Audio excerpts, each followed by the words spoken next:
Hi friends, ലിനീസ് food കോർണറിലേക്ക് എല്ലാവർക്കും സ്വാഗതം.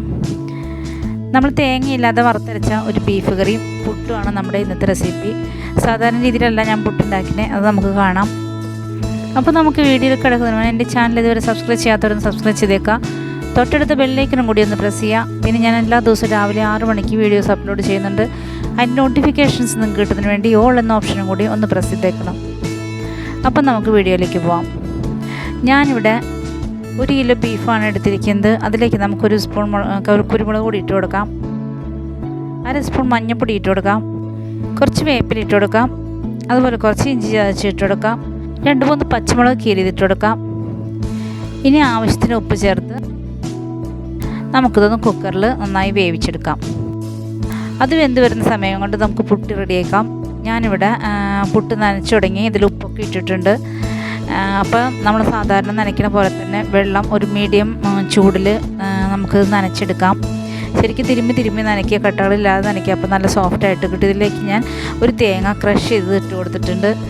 എന്നിട്ട് വീണ്ടും നല്ലതുപോലെ ആ തേങ്ങയും ആ പൊടിയും കൂടി ഒന്ന് മിക്സ് ആവുന്ന രീതിയിൽ തിരുമ്മി ഒന്ന് കുഴച്ച് കൊടുക്കുക.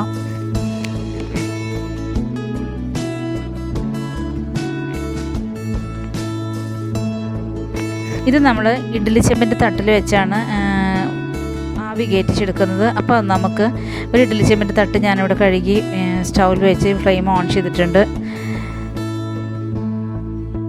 അതിലേക്ക് നമുക്ക് പുട്ടിട്ട് കൊടുക്കാം. എന്നിട്ട് മൂടി വെച്ച് ഫ്ലെയിം ഒന്ന് ഫുള്ളാക്കി ഇട്ട് കൊടുക്കുക. അത് വെന്തിട്ട് വരട്ടെ. ആ സമയം നമുക്ക് നമ്മുടെ ബീഫ് കറിക്ക് വേണ്ട മസാല തയ്യാറാക്കാം. ഇതിലേക്ക് ഞാൻ ഒരു 2 മുഴമുളക് ഇട്ട് കൊടുത്തിട്ടുണ്ട്. കൂടെ നമുക്ക് കുറച്ച് വേപ്പിലയും കൂടി ഇട്ട് കൊടുക്കാം. പിന്നെ 2 സ്പൂൺ മുഴുവൻ മല്ലിയും കൂടി ചേർത്ത് കൊടുക്കാം. എന്നിട്ട് നല്ലതുപോലെ ഒന്ന് ഇളക്കി മൂപ്പിച്ചെടുക്കുക. അത് മൂത്ത് വരുന്ന സമയത്ത് നമുക്കിതിലേക്ക് ഒരു 1/2 സ്പൂൺ ചെറിയ ജീരകം കൂടി ചേർത്ത് കൊടുക്കാം.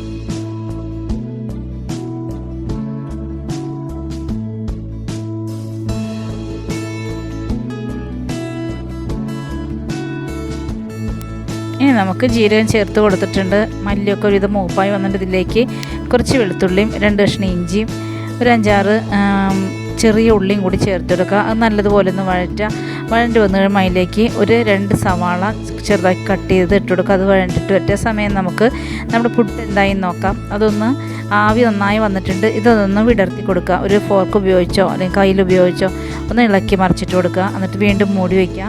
എന്നിട്ട് നമുക്കൊരു 5-8 മിനിറ്റും കൂടി ഒന്ന് വേവിച്ചെടുക്കാം. ആ സമയം നമ്മുടെ സവാളയൊക്കെ വഴണ്ടി ശരിക്കും വന്നിട്ട് അതിലേക്ക് ഒരു തക്കാളി കഷ്ണങ്ങളാക്കിയത് ഇട്ട് കൊടുക്കാം. വലിയ തക്കാളി തന്നെ വേണം കേട്ടോ. അത് നന്നായി വഴൻ്റെ തക്കാളിയിലെ വെള്ളമൊക്കെ വറ്റി ബാക്കി ഇൻഗ്രീഡിയൻസൊക്കെ ശരിക്കും മൊരിഞ്ഞ് വരുന്നവരെ നമുക്കൊന്ന് വറുത്ത് കൊടുക്കാം. അതിലേക്ക് നമ്മൾ 1/2 സ്പൂൺ മഞ്ഞൾപ്പൊടി ഇട്ട് കൊടുത്തിട്ടുണ്ട്, 1 സ്പൂൺ കുരുമുളക് പൊടി ഇട്ട് കൊടുത്തിട്ടുണ്ട്, പിന്നെ ഒരു 1.5 സ്പൂൺ മീറ്റ് മസാല ഇട്ട് കൊടുത്തിട്ടുണ്ട്.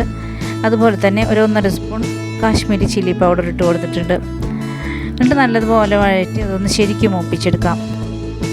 ഇത് നന്നായി മൂത്ത് വന്ന് കഴിയുമ്പോൾ നമുക്ക് ഇതൊന്ന് മിക്സിയുടെ ജാറിൽ ഒന്ന് അടിച്ചെടുക്കണം. ഒരു 1/2 ഗ്ലാസ് വെള്ളം കൂടി ചേർത്ത് ഒന്ന് അടിച്ചെടുക്കണം. ആ സമയം നമുക്ക് ഇത് ചൂടാറിയിട്ട് വരട്ടെ. ആ സമയം നമുക്ക് കറിക്ക് വേണ്ട സവാള വഴറ്റാം. ഇവിടെ ഞാൻ 3 വലിയ സവാള ഇട്ട് കൊടുത്തിട്ടുണ്ട്. അതൊന്ന് ശരിക്ക് വഴണ്ടിട്ട് വരട്ടെ.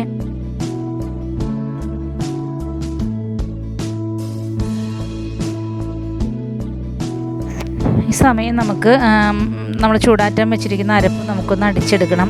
അപ്പോൾ അത് ഞാൻ അടിച്ചെടുത്തിട്ടുണ്ട്. അത് നമുക്ക് ഈ സവാള വഴണ്ടി വന്നതിലേക്ക് ഇട്ട് കൊടുക്കാം. എന്നിട്ട് നല്ലതുപോലെ ഒന്ന് ഇളക്കി ആ മിക്സിയുടെ ജാറും കൂടി കഴുകി ആ വെള്ളം കൂടി ഒന്ന് ഒഴിച്ചു കൊടുക്കാം. എന്നിട്ട് നല്ലതുപോലെ ഇളക്കി ശരിക്കും തിളച്ച് വരുമ്പോൾ നമുക്ക് വേവിച്ച് വെച്ചിരിക്കുന്ന ആ ബീഫ് ഇതിലേക്ക് ചേർത്ത് കൊടുക്കാം.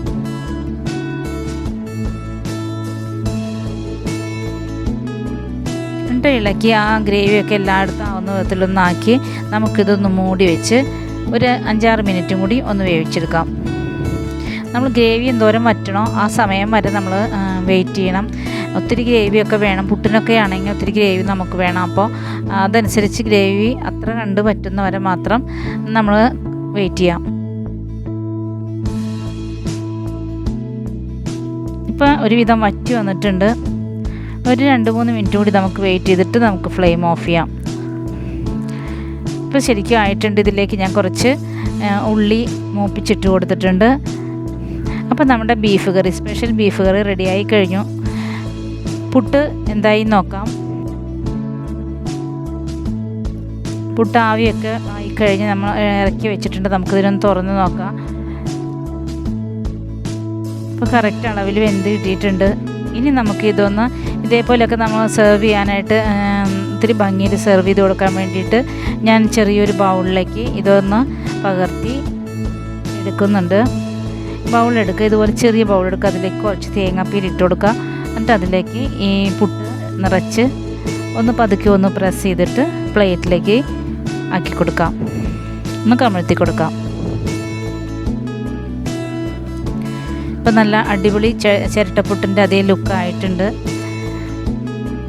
നമ്മുടെ പെട്ടെന്ന് തന്നെ നമുക്ക് പുട്ട് റെഡിയായി കിട്ടുകയും ചെയ്തു. അതിനൊപ്പം തന്നെ കറി രണ്ടും ഒരേ ടൈമിൽ നമുക്ക് പെട്ടെന്ന് ചെയ്തെടുക്കാം. ഇതുപോലെ ചെയ്ത് കഴിഞ്ഞിട്ടുണ്ടെങ്കിൽ വളരെ ടേസ്റ്റിയായ കറിയാണ്. ആ തക്കാളിയൊക്കെ അരച്ച് ചേർത്ത് ആ കുറുകിയ ഗ്രേവിയും അതുപോലെ നല്ല ചൂട് ആവി പറക്കണ പുട്ടും കൂടി കഴിക്കാൻ നല്ല രസമാണ്.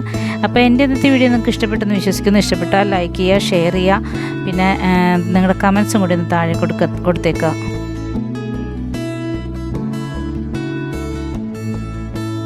നാളെ നമുക്കിതുപോലെ വ്യത്യസ്തമായ മറ്റൊരു വീഡിയോയുമായി വീണ്ടും കാണാം. Thank you.